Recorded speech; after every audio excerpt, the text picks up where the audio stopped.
Martin, you're heading into Texas with 2 races left before we trim the Chase Field to the Championship 4 at Homestead. What's your outlook today and this weekend here at Texas? Outlook's same as it's been. Just do our job and try to focus on getting good results. So I had a good weekend last weekend. Got fortunate with some of the things that happened and had a solid day. So good start to this round for us. And next 2 tracks should be good for us. So looking forward to these and. Felt like for this round, Martinsville was probably our biggest challenge, and we made it through there pretty good. So looking forward to, like I said, Texas has been a really good track for me over the years.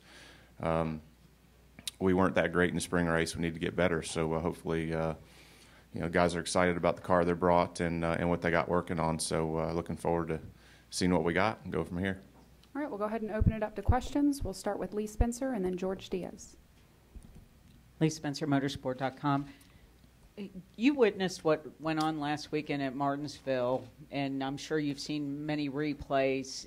Can you ever imagine a point where it would get to you and you would retaliate to the level that Matt Kenseth did on Sunday?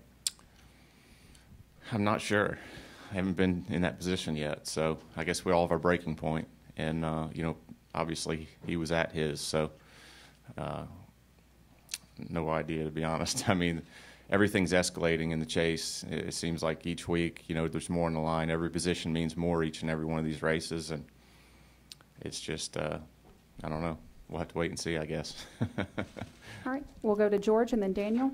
Yeah, Martin over here. George Diaz with the Orlando Sentinel. Along the same lines, as a driver, do you feel you have clarity in what constitutes hard racing and what crosses the line at this point? Yeah, I think so. I'm just trying to get a little bit more. Is there? I don't really have a whole lot about to say about it. I mean, I think I know, but I'm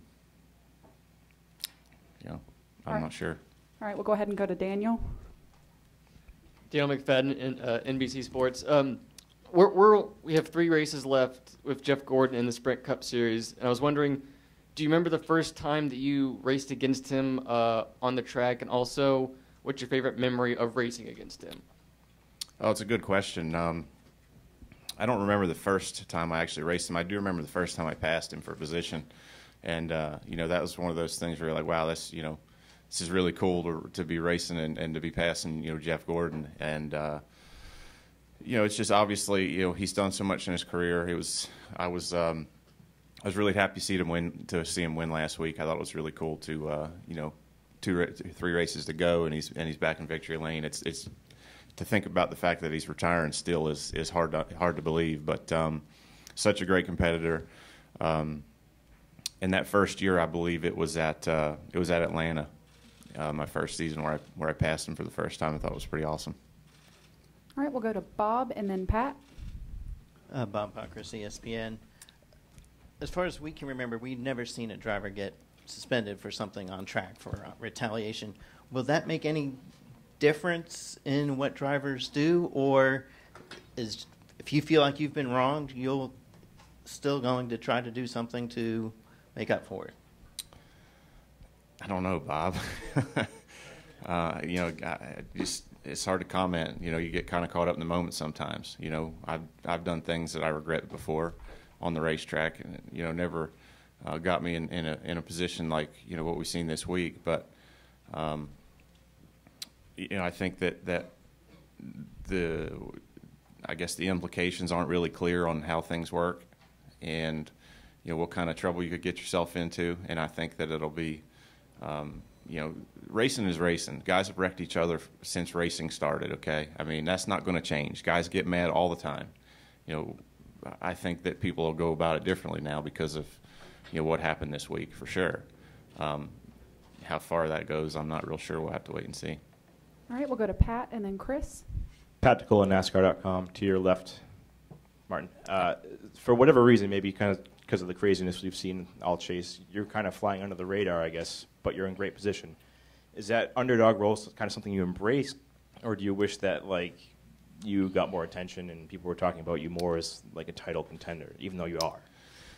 Well, I mean, there's two sides to it. You know, I really enjoy the underdog role. It's really cool, and I think, you know, for a lot of reasons, if you look at our race team, we are an underdog. You know, I've never been in a championship battle in this series.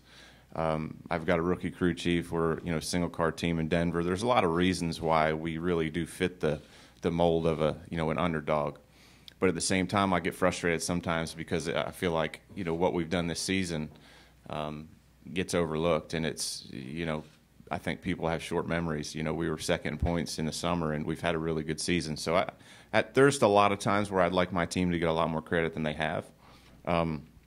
Sometimes I'd like to get a little more credit as a driver, but, you know, at the end of the day, that's not what really matters. What really matters is us coming out here and doing our jobs. And, you know, for us, it's really all about our expectations of ourselves, and we're going to be disappointed if we don't perform at the level we know we're capable of. So, you know, we got 3 to go. We'll just, you know, we'll see what happens. We're having fun with it, and hopefully we can get the job done to the best of our abilities. All right, we'll go to Chris and then Jay. Chris Knight, catchfence.com, straight down the middle, Martin.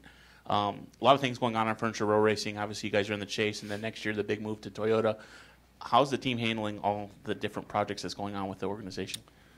Things are going smooth. The guys are you know, excited about what's coming up, but obviously staying focused on what we're doing. I think it's important for us to, you know, to finish out these 3 races before we get too far down the line of switching things over and even worrying about what we're doing next year. So I think all the stuff that we have to do in the off season, I think, you know, all the changes that they're going to have to make, the wheels are a little bit in motion on that, but it's kind of, you know, not really started to progress because of, you know, where we're at in this situation. So right now it's all in on this year, focused 100%. We've got a brand new car here that they built, and you know, really just, you know, putting every effort they can into getting the best out of these last 3 races, and then we'll go from there.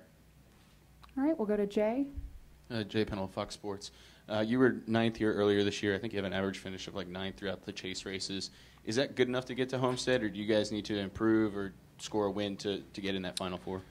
I don't think that's good enough. I think we'll need to improve for sure, unless, you know, we have some crazy stuff happen again in the next 2 weeks, which, you know, is highly likely. You know, I think for us it's just you know, I don't think 9 will be good enough.